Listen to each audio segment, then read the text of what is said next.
Hola, ¿qué tal? Les saludo, soy Francisco Rodríguez. Como siempre, me da muchísimo gusto darle la bienvenida a este índice flamígero.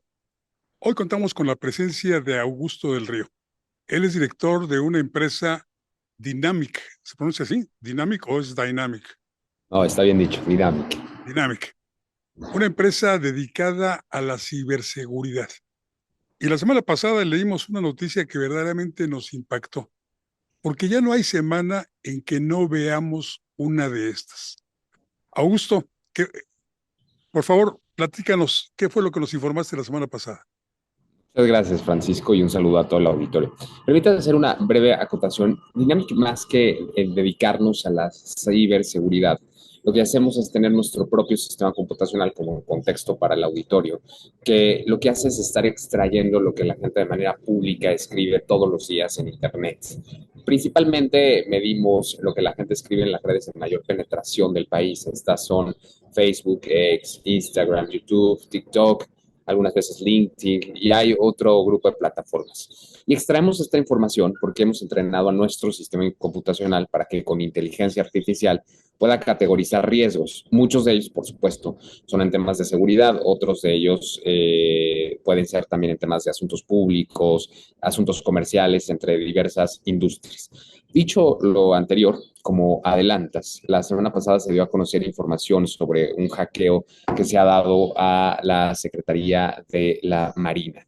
Y ha sido consistente como hemos notado que hay un grupo poblacional que reacciona ante este tipo de noticias, porque como lo veremos a continuación, describen que se vulnera la confianza hacia el Estado. Y entonces decidimos, a ver, de este grupo gigante de conversaciones, en total se dio a conocer la noticia y ese mismo día más de 2.310.354 impresiones ya existían en redes sociales. Eh, Decidimos categorizarlas, ¿no? Para saber cómo es que están interpretando las personas esta noticia, cómo hablan al respecto, cuáles son sus principales reacciones.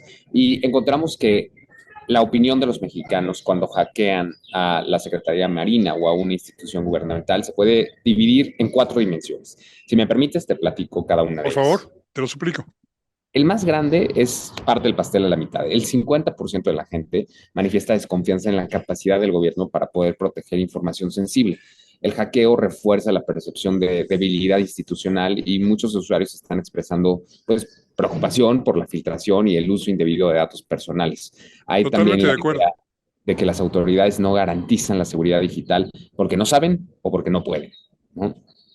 El 33.04% rechaza el hackeo, pero no lo hace por la vulnerabilidad o debilidad del Estado, conforme cada quien en el auditorio quiera calificarlo, sino lo rechaza porque identifica que sus datos biométricos corren riesgo. Aseguran que el gobierno no toma medidas de control frente a estas situaciones para poder contener la difusión de datos privados, se asocia la vulnerabilidad que tiene la población ante el crimen organizado, el robo de información y se suman críticas a el desempeño y prioridades del gobierno para pues, no proteger información tan confidencial como la que los ciudadanos por ley tenemos que entregar a las instituciones públicas. Luego tenemos una dimensión del 12.50% de la conversación. Aquí los usuarios no tienen una postura con una carga de valor muy clara, sino que manifiestan estar en observación. Prefieren esperar cuando se da a conocer este tipo de noticias, particularmente la de la semana pasada, cómo evoluciona la situación, si se está exagerando o no lo que los medios reportan, si básicamente esta incertidumbre que sienten impactará en la difusión de algunos datos personales o quieren esperar la respuesta institucional para tener mucho mayor noción, perdón. Este 12.50% pues es un grupo muy Claro. racional que te hace esperar, ¿no? Para saber si les va a afectar o no, qué se filtró, qué no se filtró, ahí están mis datos, no lo están, y está a la espera de esa respuesta. Y finalmente, el último pedacito del pastel, el 4.46%, pues son usuarios que por alguna razón defienden al gobierno. Bueno, básicamente son quienes pertenecen a la masa crítica de voto duro de Claudia Sheinbaum en particular, y aprovechan esta noticia para salir a defender.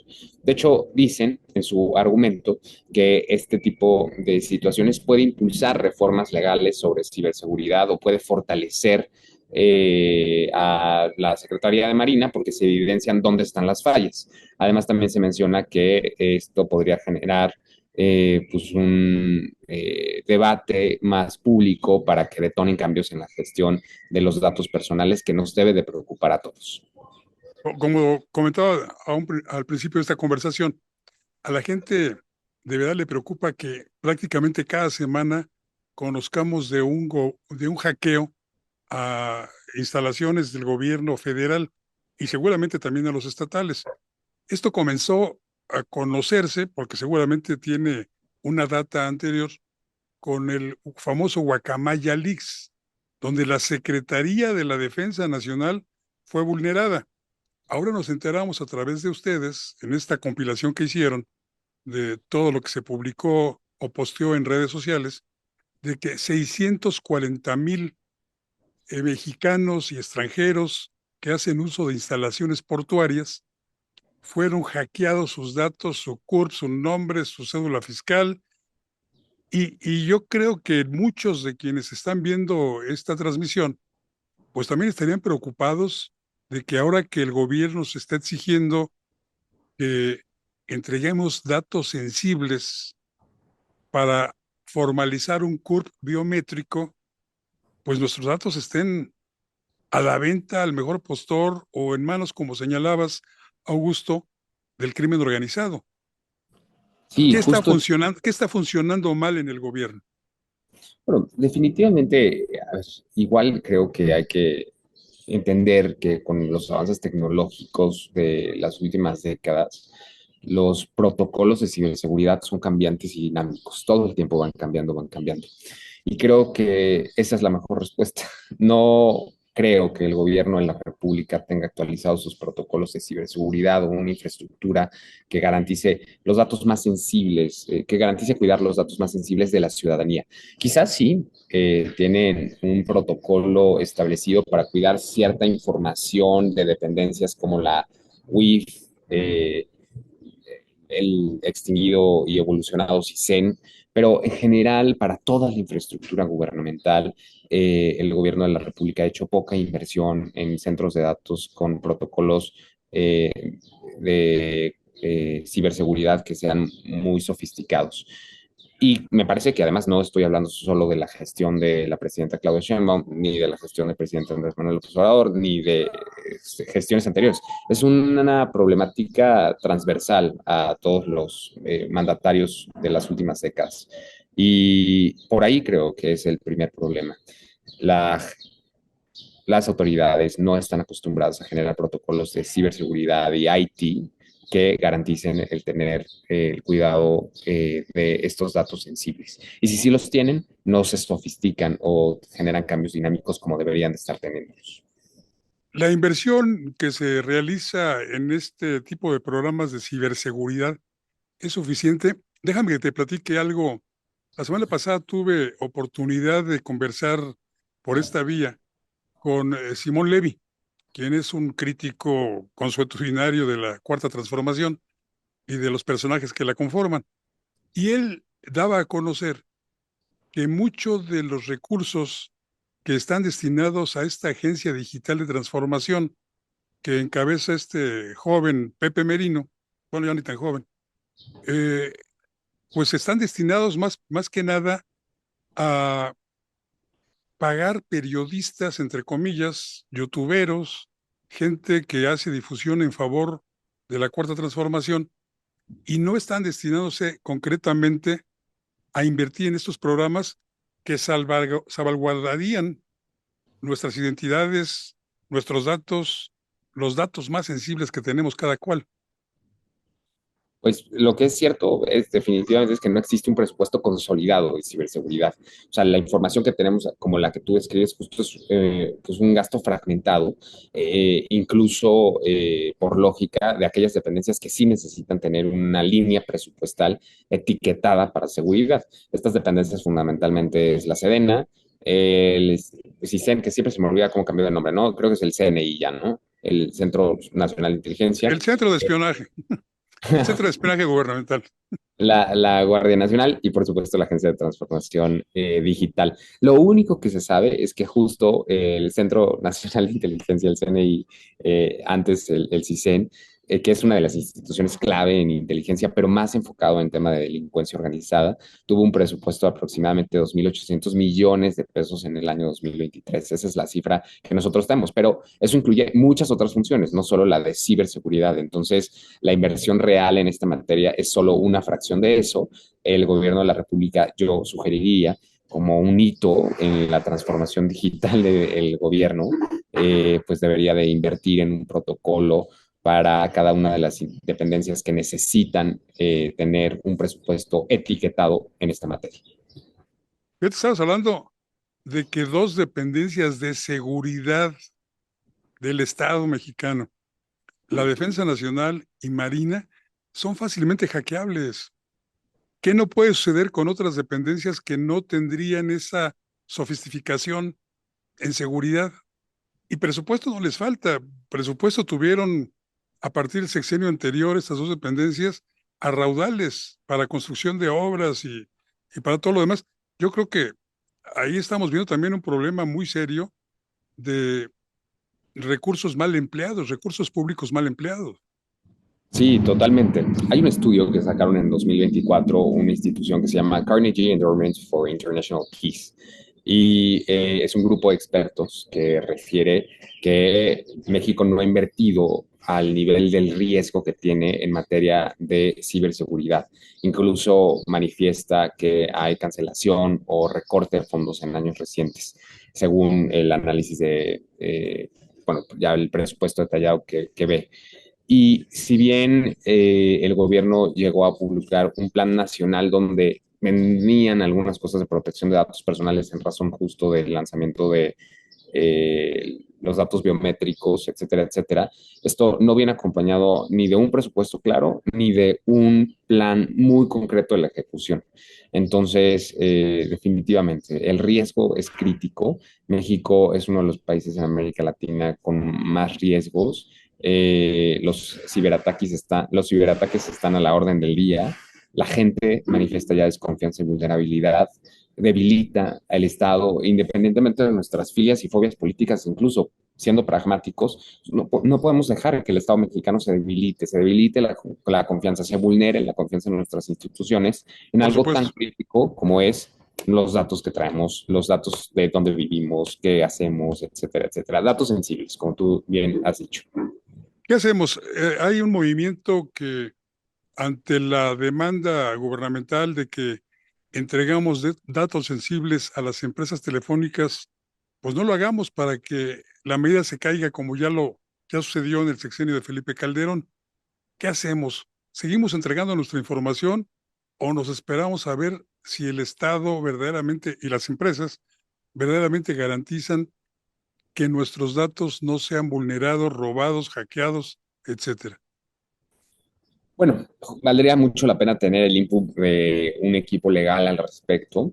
Yo voy a responder con mi intuición como un ciudadano que no es experto justo en esta parte de requisitos legales, pero lo primero que yo haría es cuestionar si realmente es obligatorio, ¿no? Saber si este requisito es legal, es una política interna o hay alternativas, porque por ahora, pues, los métodos de entrega de esta información garantizan o nos han demostrado que no estamos tan seguros. Lo segundo es que pues podemos dar el mínimo indispensable. Hay que evitar plataformas poco conocidas o sin respaldo, ya sea del gobierno o, no o también que no son del gobierno, sino de empresas que ya pueden también exigir los datos biométricos con estas nuevas regulaciones legales. Y finalmente, siempre priorizar instituciones reguladas, ¿no? Y leer avisos de privacidad, evitar, en fin, los usos no críticos.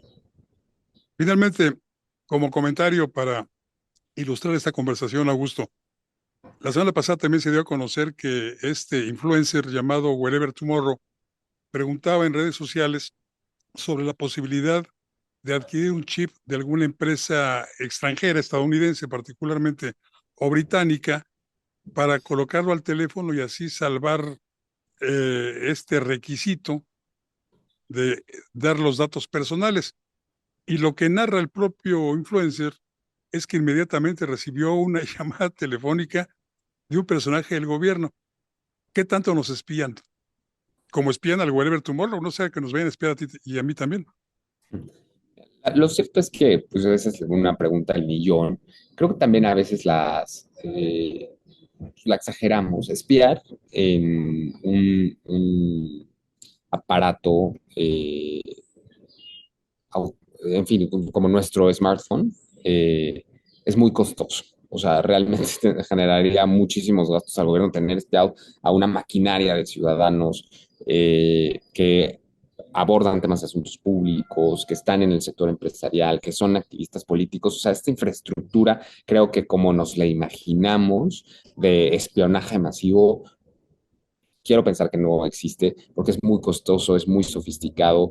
Lo estamos viendo, el propio gobierno mexicano no tiene las capacidades ni la infraestructura para sostener el cuidado de nuestros datos, tampoco seguramente para sostener este tipo de gastos de infraestructura que es requerida. Lo que sí es cierto, por supuesto, pues es que hay mecanismos que el gobierno debería estar utilizando para poder identificar pues, al crimen organizado, hacer seguimiento de este tipo de conversaciones, pero, insisto, son muy costosas, no creo, quiero pensar, a lo mejor es la nobleza que todavía hay que contener, pero quiero pensar que eso no es un ejercicio masivo por la sofisticada operación que requiere. Ojalá, ojalá tenga razón. Ojalá. Augusto, finalmente, ¿no nos quisieras proporcionar tus redes sociales, dónde te seguimos, cómo seguimos conociendo más del trabajo que realizan en Dinámica? Sí, muchas gracias. Los invitamos a que consulten la página www.dynamic.site, donde todos los días estamos subiendo cuáles son las conversaciones que están moviendo la aguja entre los mexicanos, qué les está importando, qué les está preocupando, y analizamos esa conversación. La semana pasada, particularmente, una de las que más nos llamó la atención fue esta reacción al hackeo que sufrió la Secretaría de Marina. Ahí podrán ver cómo abordamos distintos temas. No solo lo hacemos en México, sino en varios países de América Latina, Panamá, Ecuador, Chile, Perú, entre otros. Somos el centro de monitoreo y análisis digital más grande de América Latina, porque no tenemos conocimiento que exista otra compañía con los mismos recursos tecnológicos monitoreando qué dice la gente, cómo, cuándo, dónde y por qué. Pues enhorabuena, muchas felicidades. Augusto del Muchas Río, presidente de Dynamic, muchas gracias. gracias a ti, Francisco. Y gracias a usted que nos acompañó. Soy Francisco Rodríguez, como siempre le deseo que tenga buenas gracias y muchos, muchos días.